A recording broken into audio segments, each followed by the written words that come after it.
ABP અસ્મિતાના platform ઉપર ભાજપાના દિગ્ગજ નેતા અને પૂર્વ નાયબ મુખ્યમંત્રી શ્રીમાન નીતિનભાઈ પટેલે પોતે 10 વર્ષ પહેલા બનેલી ઘટનાને સહજ રીતે સ્વીકારી કે પાટીદાર સમાજના આંદોલનકારીઓ ઉપર જે પોલીસ દમન થયું અને પાટીદાર સમાજના યુવાનોને ધક્કે ચડાવ્યા, એ આદેશ સરકારમાંથી કોને કર્યો હતો એ અમને નથી ખબર.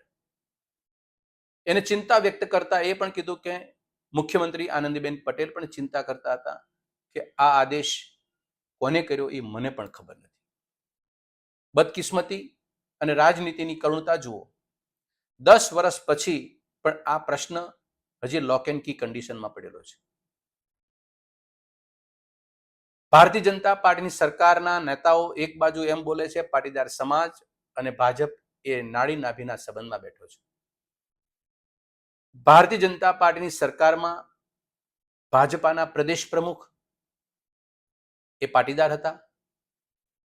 ભાજપા સરકારના મુખ્યમંત્રી એ પણ પાટીદાર હતા અને ભાજપા સરકારના ગૃહમંત્રી એ પણ પાટીદાર હતા. ગુજરાત સરકારના પ્રથમ 3 અગત્યના અને મહત્વના પદો ઉપર પાટીદાર સમાજના આગેવાનો બેઠેલા છે અને છતાં પણ એ સરકારની અંદર પોલીસને હુકમ કોને કર્યો અને પોલીસ પાટીદારો ઉપર દમન કરતી રહી, 10 લોકોના જીવ લેતી રહી, છતાં પણ કોઈને ખબર નથી. પાટીદાર સમાજના સમર્થકો અને આજની તારીખે રાજનીતિ કરતા આગેવાનો ઉપર આ તમાચો છે.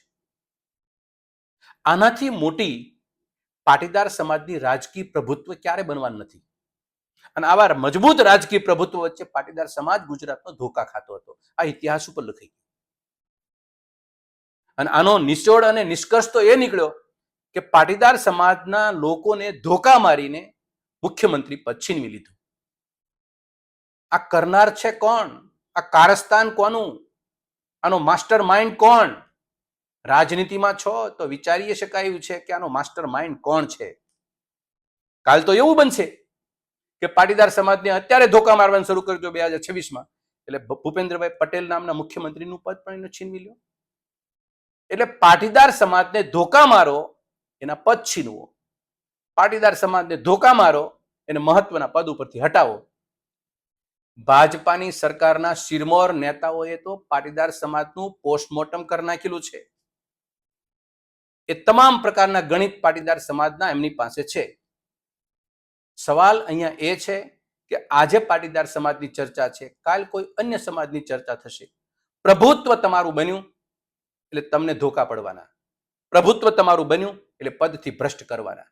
આ લોકોની રમત વર્તમાન સ્થિતિ શિરમોર કન્ડિશને છે. એટલે ભાજપાના સક્રિય રીતે નેતાગીરી કરતા લોકોને વિનંતી છે, એક સવાલ તો કરી આવો દિલ્હી જઈને કે 25મી ઓગસ્ટ 2015ના રોજ અમારા સમાજને ધોકા મારવાનો હુકમ કોને કર્યો હતો?